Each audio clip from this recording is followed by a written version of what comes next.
Well, hey, what is going on, Liberty fans? My name is Nick Kirby, and welcome to the A Sea of Red live podcast. This is the basketball edition. Show is presented, as always, by Jason Porter Real Estate, covering all of your residential and commercial real estate needs in the Lynchburg area, and our newest partner, Ironclad Coffee. My name is Nick. I am joined by the Reverend, now Dr. Will Matthews. Before we get started tonight, if you are watching on YouTube, hit 2 seconds, hit that like button, subscribe to the channel while you're there. We're providing all kinds of great content, including press conferences and all that kind of fun stuff. And then the A Sea of Red live podcast is also available on Apple Podcasts, Spotify, and SoundCloud. So subscribe, leave a 5-star review, all that kind of fun stuff. Well, folks, I'm not going to keep you waiting. The main guy is here. This is Coach McKay. Coach, how you doing here? You guys had a big, busy couple days here right before the holidays. How you doing tonight? Doing great, Nick. Let me just say this. Do I have to address Will as Dr. Will or Reverend Will? I prefer neither. Just Will's fine. I think I'm gonna go with Dr. Will because that takes some work to achieve that status. And then Nick, man, you're like the Brian Windhurst of Flames basketball, man. You really you do a great job, man. Unbelievable. At the degree you follow it with, greatly appreciated. Sometimes I think you don't have enough to do, but I'm really impressed with your knowledge of the game. He's the real doctor here. My wife has other ideas of not having enough to do. That's for sure. All right. Well, Coach, 2 big wins in the non-conference. Brian and Grambling, I know before the season you were hyping up this non-conference schedule. And I'll be a little honest. I was kind of like, I don't know about this. But, hey, you were right. This was a quality schedule. These were 2 really good wins. How do you feel about your team? And do you feel like this kind of gave you guys a little bit of momentum here as we get closer to conference play? Yeah, Nick, I've said all along it's really hard to schedule these days for mid-major programs, especially those that have experienced a little bit of success or recent success. And it's simply because there's a narrative out there that for the high majors that because they play so many conference games, there's no need to supplement their non-conference schedule with higher net rankings. So in essence, they have been told schedule either quad 1s or quad 4s in the non-conference. Because if you lose to a quad 2 or 3, it could be really detrimental to your NCAA tournament hopes. So that being said, we experienced a really difficult time trying to complete our schedule. So we kind of took what we could get, and on paper, I thought some of the teams that we were playing were going to be much improved. And I knew how good Alabama was. I didn't know they were top 5 in the country, but I knew they were good. And consequently, man, this is the best non-conference schedule that we've faced. I want to say since the 2018-19 season, the year we went to the NCAA tournament and got to the round of 32. So you asked how I feel about our team. I feel good that we're 9-4 now, and I feel better that we've really played a schedule that has challenged ourselves. And that being said, that's always what you want in preparation for what is the best ASUN that we've ever participated in. Yeah, Coach, I know you never know kind of what the non-conference schedule is going to look like or how good the teams are going to be. But when do you start? Like, what is the process? Like, when do you start actually looking at next season for non-conference opponents? Yeah, well, good question. So right now, we're trying to schedule for 23-24, and we have an MTE, and when you like the head in Hawaii last year, this year's tournament in Cancun, we played in the Space Coast Challenge. We've gotten to a point where we've started to get invited to the higher level tournaments, the ones that are usually tied to a TV deal. And next year we're in Myrtle Beach. We'll play in a tournament there. So breaking news. Yeah, I think I'm not sure I was supposed to announce that, but and we'll schedule around that. And for us, we're trying to get high major games, and no one's scheduling right now. As a matter of fact, with the institution of the transfer portal, Yeah. the slant has been to wait as long as you can to see what the other team's roster is going to look like.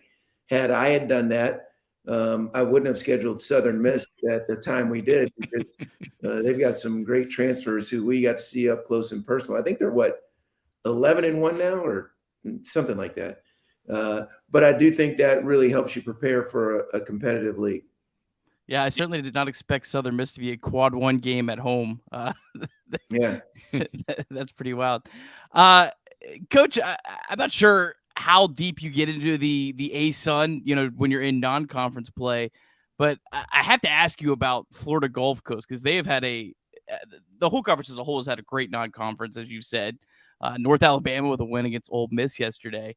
But what's your thoughts on Florida Gulf Coast and kind of what Pat Chambers is doing there? Have you ever run into Pat Chambers before? Kind of a coach that I feel really maybe got undervalued when he was at Penn State. Yeah, he did a really good job at Penn State, Nick. And I don't know him personally. I've watched his teams. I've seen him on the road recruiting.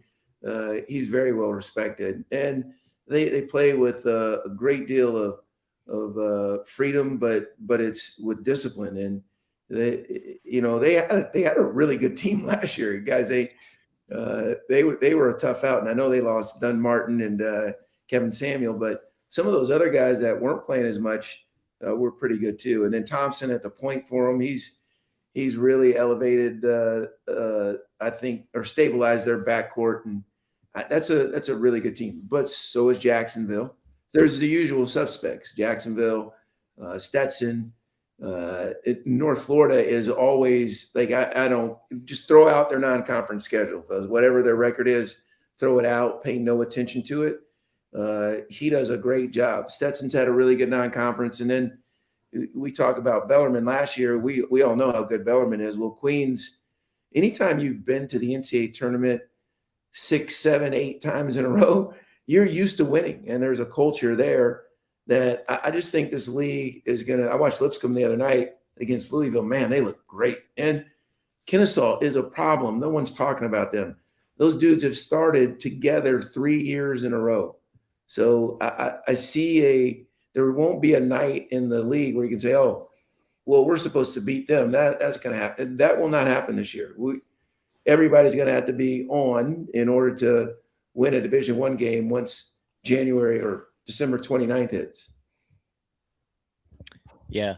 Well, I think the depth of the ASUN, like you were saying, is a lot different this year. And I think maybe we should try to get Louisville on the schedule next year. They don't seem to. I know we'll not be in the ASUN anymore, but Coach, when I was in I think like the 9th grade, my mom asked me one day why she had not signed a progress report in 2 years, and I told her that they just don't give those out anymore, which was a lie. I was just signing her name to it. But yeah, as you guys are going into conference play, like, what is Coach McKay's progress report for the team? Not as much as who you're playing, but just how you're playing as a unit. Well, thanks for the little history before the question. Yeah. I appreciate that. And as a reverend, confession is good for the soul, but bad for the reputation. Shouldn't be signing your mom's name. Well, I'll start with our freshmen, Colin Porter and Zach Cleveland. If you haven't seen us a bunch, you're going to come to love their games. Those dudes are really, really good players, and they're even better people. Nick, you asked early on how I feel about our group. I'm telling you, there can't be a better locker room than the one that we get a chance to experience. I love our dudes and our coaches and support staff. I think it's got a really unique atmosphere to it. So I think we're getting better. Let's see, we lost to Northwestern, played poorly in the second half, got back Thanksgiving Day, and in the preceding 28 days or 4 weeks, I think we've improved. I think there's a more attentive disposition about the details of our program, taking care of the basketball, trying to get a good shot, and being a little harder to play against defensively. So that encourages me. I still think, again, we have a lot of room for improvement. But I will say this, and I think I alluded to it on the radio, the post-game show, like you take out a segment of the Oral Roberts game and maybe of the Northwestern game, and well, if we wouldn't have spotted Southern Miss, who deserved it, 26 points, like there could be a whole different story to where we are in our season. So I haven't thought that we were far away from being a really good team. I still don't think we're the best version of ourselves, but I do think we are approaching that. And I mentioned the freshman, Darius McGee is Darius McGee. Please don't take Darius McGee for granted. It's uncanny the ability that he has to shot make, and there's not a lot of players in the country, nor have worn a Liberty uniform, that have the gift that he does there, and to do it with the humility he does, it's special. I'll land this plane. Sorry for the long answer, but today's game against the non-one, Darius came back in, and I put him back in because he only had like 10 points. I thought, man, the guy's averaging 20. I owe it to him to let him get a couple of buckets because he can do it in 3 possessions. The dude wouldn't shoot. He was more concerned about getting Bryson or Gabriel or Jonathan a shot. He wouldn't shoot. Like, that's who Darius McGee is. And I think it's indicative of his experience at Liberty, what kind of university he represents, and the overall reason he came back, because of his teammates. I got one last question for you, Coach. I know you've been hounded on this in every post-game press conference, the turnovers, and I know I hounded you before the season started, but I did look this up. You guys are in the top 50 in turnover rate since you came back from Cancun nationally. Do you feel like that is kind of indicative of where you're at, and do you feel like that is something you feel a lot more confident as you kind of get into ASUN play? Yeah, I do think it's something we're paying a lot of attention to, Nick. And again, if it wasn't turning the basketball over, it would be something else. Whether free throw percentage, or because again, it's the middle or towards the end of December, and we all know that there's still a lot to work on. So, but that's okay. Honestly, that's part of the process, and we want to embrace the hard. We want to keep getting better, and try, and just like we are in our spiritual pursuits, we're trying to find a better version of ourselves than yesterday. And I love our group's approach to it, because I think it's really mature and it's fun to be a part of. But when we take care of the ball, we usually get a good shot, Nick, and that's kind of the way we're built. So I hope we can. Thanks for looking that up, by the way. I hope we can keep trending in that direction. Elite shooting team. Just need to get the shots up. Yeah. Speaking of elite shooters, Coach, it's been really fun to watch Colin Porter play. My question is, do you get him and Brody Peebles confused? Because when I'm watching on TV and they're both running down the court, sometimes I don't know who is who. No, they are both elite shooters, I can tell you that, and they both work tremendously hard. Do you get them confused, Dr. Will, because of the headbands and the long headband and the hair, and about the same size, and except for my 10-year-old looks older than Colin Porter for some reason. Well, if your 10-year-old is as good as Colin Porter, we'll take him right now. No, those guys, again, as much as they're in the gym, especially Brody, like I can't walk past the practice gym or in the arena without seeing Brody Peebles. I think he gets some mail there, if I'm not mistaken. But that kid keeps getting better and better, and I think he's coming on next. And you'll want to talk to him a lot more than you'll want to talk to me. He's so humble. Try and get a word or two out of Peebs, though, because he's unassuming. He doesn't think of himself more highly than he ought, and I think that's what makes him so fun to root for. This is hard hitting press here, so we'll do our best. All right, Coach. Well, thanks so much. Best of luck as we get into to ASUN play. We'll be looking forward to it. Getting started right away against Bellarmine. Little revenge game, maybe. We'll see. Yeah. I'm not sure I'd call it a revenge game. I know how hard they are to beat. I think they've lost once at home all year long, and they do a great job. We've seen enough of them. One question for you guys: is your Christmas shopping finished? As good as I was going to ask you for advice on what I should get my wife of 14 years, because at this point I have no idea anymore. Yeah. It's usually the thought that counts. But my wife's just in the other room, and she's an earshot away.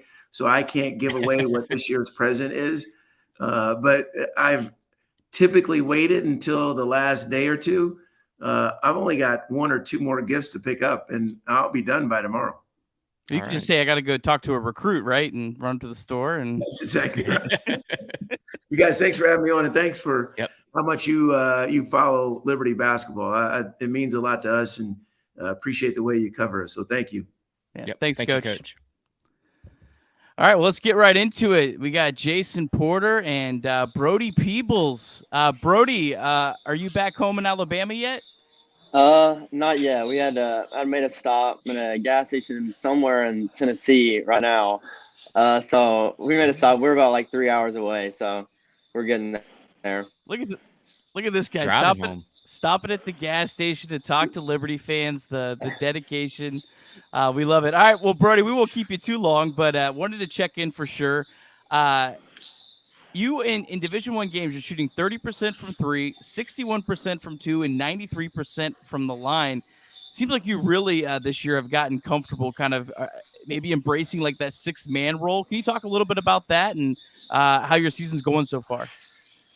Yeah, absolutely. I think just a lot of work went into it. I think maybe saw it touches last year, but just as my confidence grew, got the opportunity. I think worked really hard in this offseason. Our coaches did a great job of, telling me what I needed to work on, the things I needed to improve, and I worked really hard at them. But yeah, our staff does a great job, stuff like that. And so just an opportunity to meet preparation, worked really hard, and hopefully it's paying off a little. So, Jason, you want to go with the next question? Yeah, great job today, man. I was at the game, of course, and enjoyed watching you guys move. I think one of the stats that I saw that just kind of jumped off the page to me that was indicative of the ball game today was 27 assists. I mean, that's just unbelievable. You guys were moving well.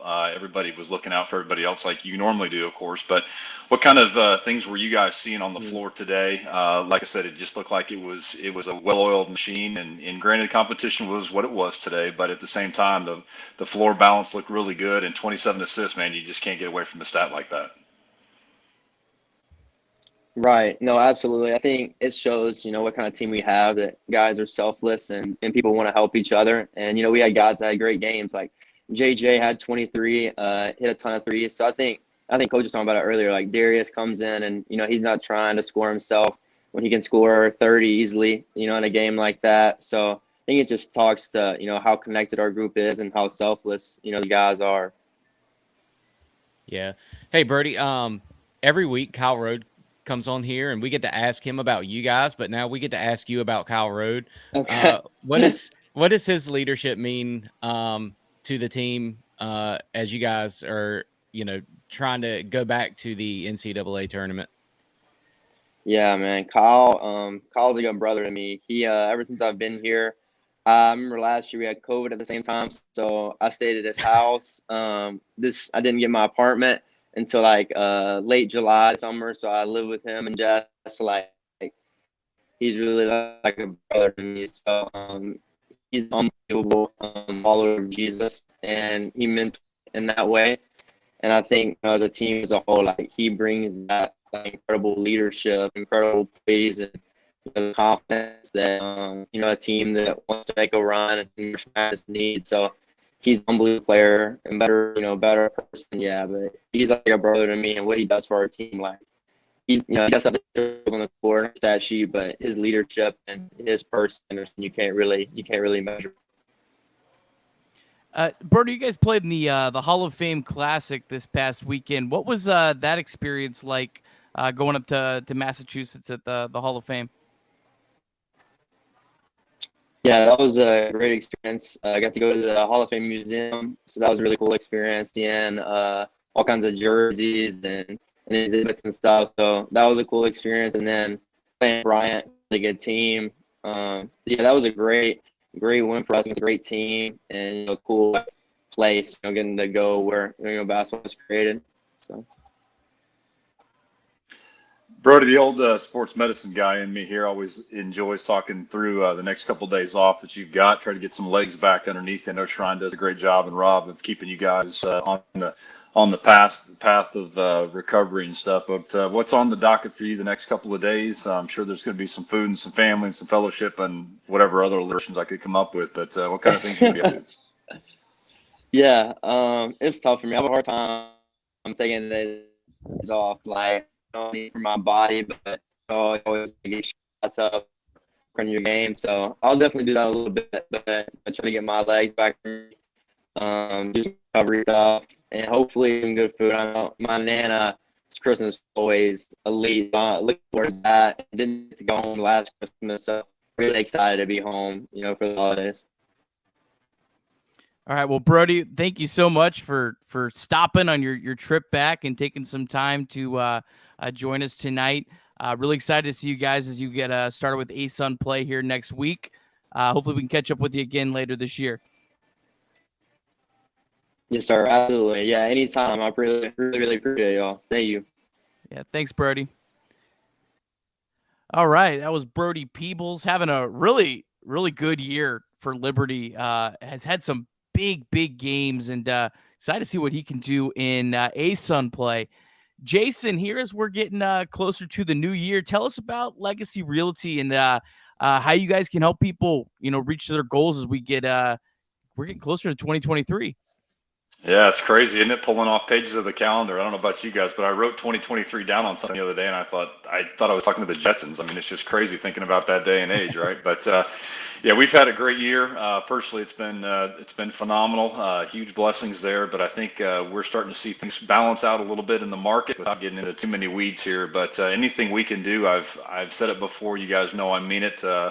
A lot of the things in my business is just knowing the right folks that can help you, whether you're buying or selling, whether we're talking about investments or commercial properties. Got a lot of folks trying to do some stuff by the end of the year still. So I had some appointments earlier in the week already. So we're still kind of feel like that Mahomes Palomalo commercial where I'm never not working sort of deal. But always here for anybody that needs some help with anything or just some free counsel, whatever. You see my email address down there across the bottom. Of course, everything's on the website too, if I can be of service to anybody. But ready to get rolling and enjoying watching the Flames, man. They're starting to cook it right now, and it's good hearing Coach's take on the end of the non-conference season for sure. Jason, I wanted to ask you about ASUN play. Have you kind of followed at all the ASUN conference? I feel like this year in the ASUN, man, Florida Gulf Coast may not be as good as that Lipscomb team the first year, but man, top to bottom, this is by far, I think, the best league that Liberty's played in. Yeah, I mean, definitely.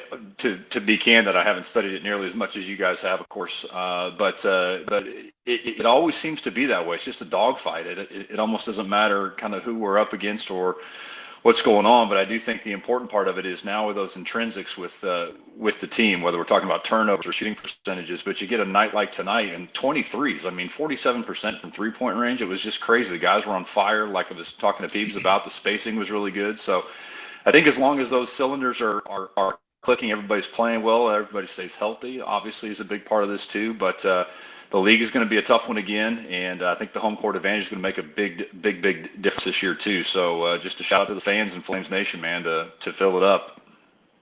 All right, awesome. Well, Jason, we appreciate your support as always. Enjoy talking basketball with you as well, and I know you are the number one guy if you're in the Lynchburg area and you need some real estate help. If you can't get a hold of Jason, get a hold of me or Will. We'll get you to Jason. We'll make sure you're connected. Hey, I think a great last-minute Christmas gift, brand new house. That's what Let's go. Let's there go. we go. Absolutely. Jason Porter. Absolutely. I was trying to figure out how to work a giveaway in there, Dr. Will, but I wasn't sure if I could pull that one off yet. He's a doctor now. He's a pro. He's a pro at this. I know. Hey, It's impressive. My wife works for a real estate law firm, so hey, she's always busy with closings and meetings, and yeah, I know what it's like this time of year. ABC, always be closing. That's right. All right, Jason. Well, we'll catch up with you again here soon. Thanks so much. Thanks, guys. Merry Christmas. Merry Christmas. All right. Well, good stuff. We'll it's just me and Will today. No picks this week. You know, the boys Richie Longshots is still recovering, so he could not be here. You know, it was too much work just to check 11 games, and you know, it was too much work this week. So we'll get back next time. But let's run through some of the stuff here in the ASUN. Just me and Will here. We'll go through each of these games, each of the Division I games. We only cover Division I games here on this show. But Liberty Bryant, 20-point win against Bryant. This was a game, I think Liberty was 4.5-point favorites in this game. Boy, this one felt good, Will. This was this second half performance, and then only 7 turnovers the whole game. This felt like the performance that we have been waiting for all year. Felt like it was a big game that we needed, and had we'd lost it, you know, you start to worry, are the wheels falling off a little bit going into conference schedule? But I like some of the notes that you pointed out here. Taking care of the ball, that was the key. Yeah. Outscored Bryant 50-29 in the second half. That's pretty impressive. Our guy Brody was lights out, 3 for 4 beyond the arc. Kyle Rode had a great game, and then Darius McGee just passed some guy named Steph Curry in the all-time 3-point list. No big deal, you know. No Never heard of her. I Yeah. don't. Yeah. Was Steph Curry? Were you a senior? I was a sophomore. Curry's like the year that they went to the Elite Eight. Yeah, I think so, because I think the year after I graduated was when Seth came, and Stephen was at a couple of the games in the Vine Center. So, and that was pretty fun with a lot of the students yelling transfer to Stephen. So that's awesome. Yeah, but this was a big one, and then the Flames followed it up with another really good performance, 19-point win over Grambling State, who at the beginning of the year we thought, oh, this was a gimme game. Actually, no, it's not. They were a quad 3 game, which is we'll get a little bit more later on, but this was a pretty quality opponent. They won at Vanderbilt. This was the Darius McGee show. yeah. I mean, just some of the shots he made. He made a 4-point play in this one, 36 points. Just the degree of difficulty in some of the shots that he took and made in this game. And then I think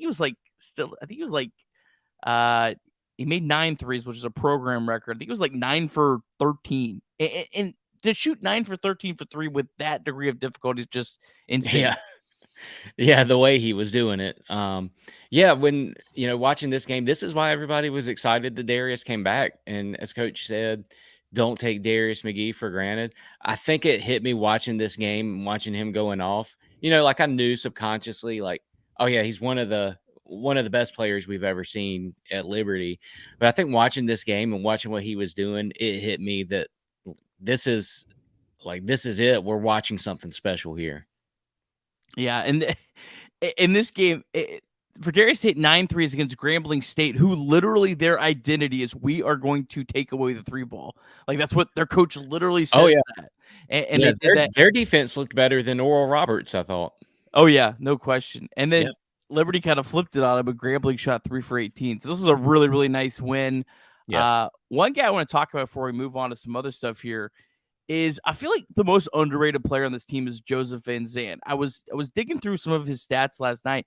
This guy's been super efficient scoring. Hasn't shot the ball a lot. He is not the turnover problem. He has the best turnover rate on the team, meaning he's when he has the ball, he's turning it over less than anyone else. I kind of feel like Van Zandt is really an underrated piece of this team that is just getting better and better. And I don't know if I want to say this or not. You know, whatever. I'm going to say it. I kind of feel like Van Zandt might be kind of slowly developing into that, like Caleb Holmesley type. Like we could see maybe that big leap after a guy like McGee leaves, where maybe he becomes a little bit more of a scorer. Not to put any pressure on him, but I don't know. What's your thoughts on Van Zandt?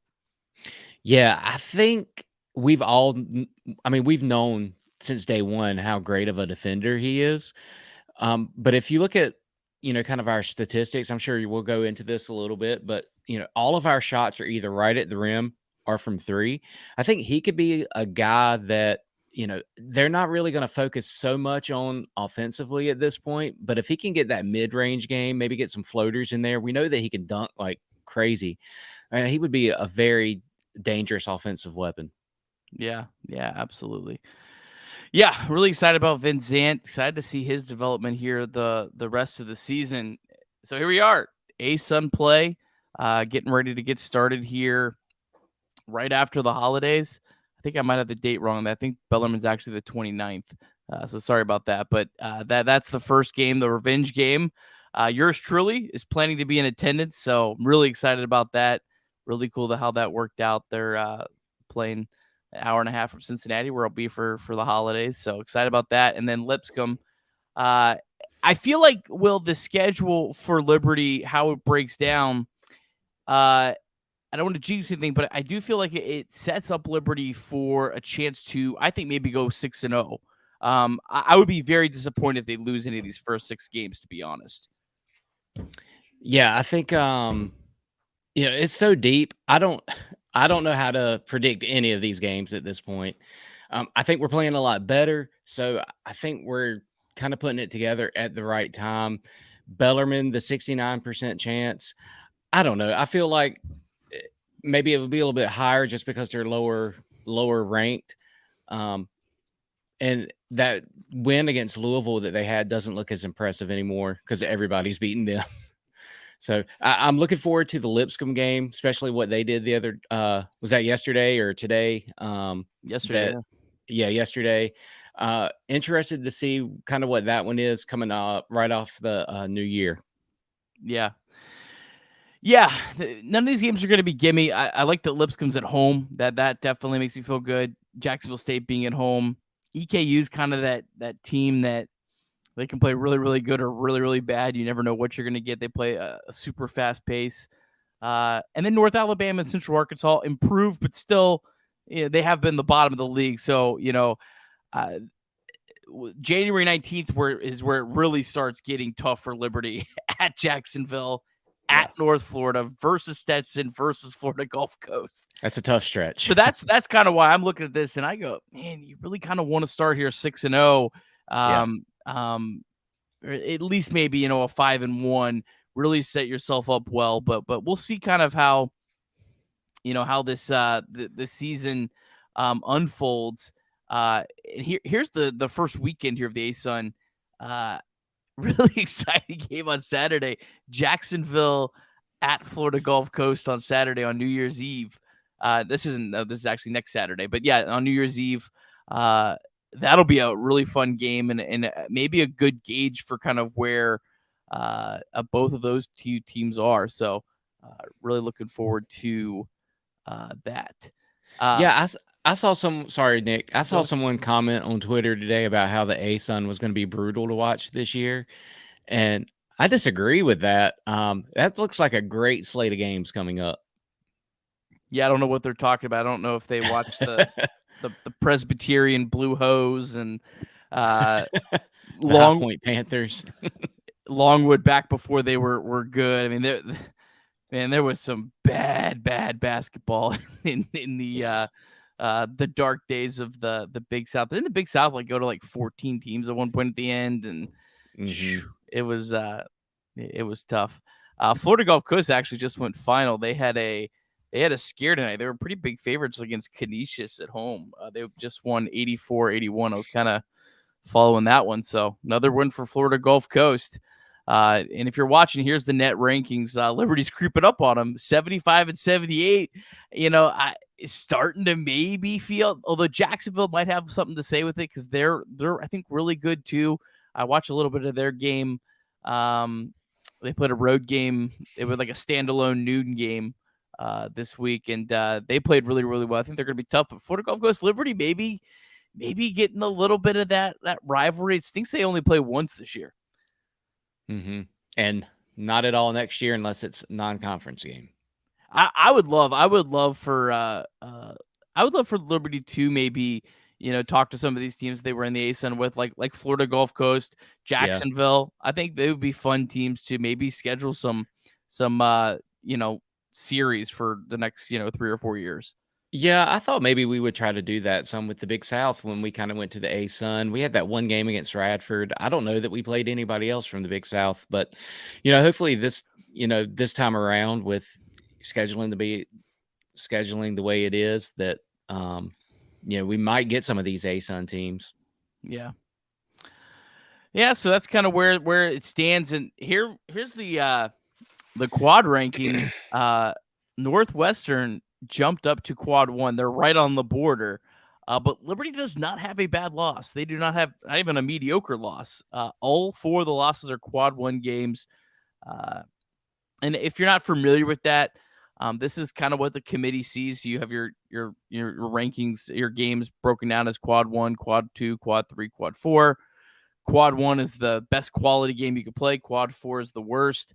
Yeah, I mean, for Liberty to be 3-0 in quad 2 and 3, when you're comparing them to other teams that are going to be fighting for 12, 13 seeds, that's a huge selling point. So I don't think Liberty is going to have any opportunities. Liberty's not going to have any more quad 1 opportunities. A team like Florida Gulf Coast could potentially be a quad 2. Most of them will be the quad 3. So for Liberty, it's just going to be, and we'll talk about it as we see the games. It's going to be important to avoid the quad 4 losses, which are going to be teams like, Central Arkansas, Bellarmine. If you're playing them at home, like Austin Peay, North Florida, Eastern Kentucky, Jacksonville State. Those are going to be really important that Liberty avoids any of those kind of losses. And we probably will lose one of those games. Some point. It's unfortunately just kind of simple math. You take one of them, but I don't know. It's been a weird year for Liberty because there were some games that were in the year I was like, maybe we're not as good as I thought we were. But then I watched like Southern Miss and they're boat racing everyone and they're like ranked 25th in the net and has been one of the best mid-majors in the country and is maybe a team that's going to be in contention for that large bid. And Liberty still completely outplayed them for 20 minutes of that game, really dug themselves such a hole they just couldn't crawl out of. I feel like if that Southern Miss game was played 10 times, Liberty probably wins 6 or 7 at home, right? So yeah, I don't know. I mean, Liberty. Go ahead. I'm sorry. I think that's the one that we wish we could have back out of those quad 1 games. That the quads, it shows you that we're not losing to the teams that we should beat. I mean, it's good, but it's not outstanding. And I think if we could have one game back, I think it's that Southern Miss game. Yeah, I would agree. I mean, that was the home game. That felt like the most winnable. You were supposed to lose to Oral Roberts. You were supposed to lose to Northwestern. You were definitely supposed to lose to Alabama. Yeah, I mean, but hey, it is what it is. Ultimately, it's not going to really matter in terms of making the NCAA tournament or not. The Southern Miss game doesn't put them over. They would have had to have won that game like against Alabama to really probably get in any at-large conversation.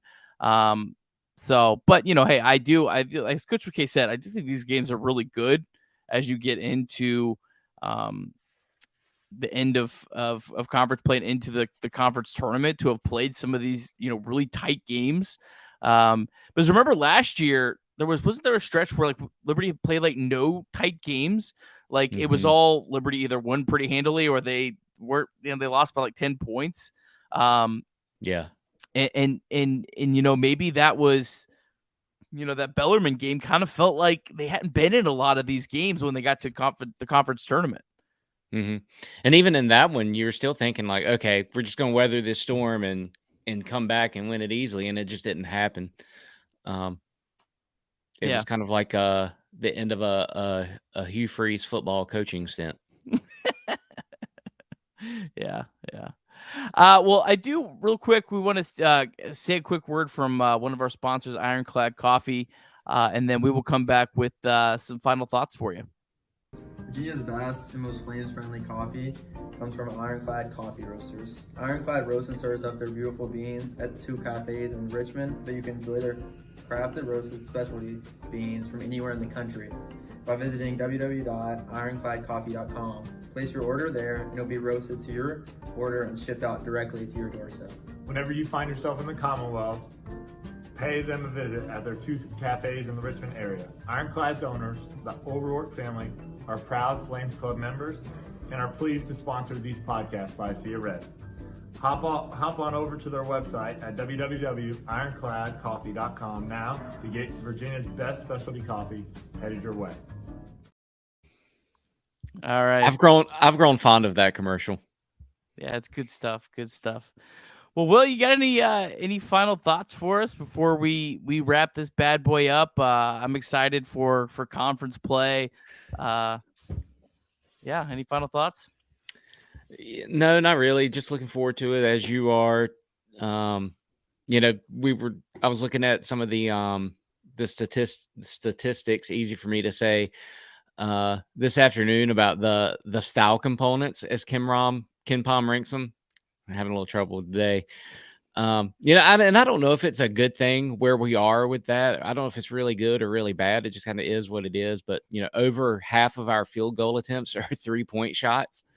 And the rest of them are right at the rim. So I'd like to see us kind of develop a little bit of a mid game. I think Zach Cleveland and Vincent are 2 guys that could, maybe kind of fit that mold a little bit. And one thing I would like to go back and ask Coach McKay, and maybe we'll get to this some other episode down the line, is kind of how Caillou changes his approach to offense.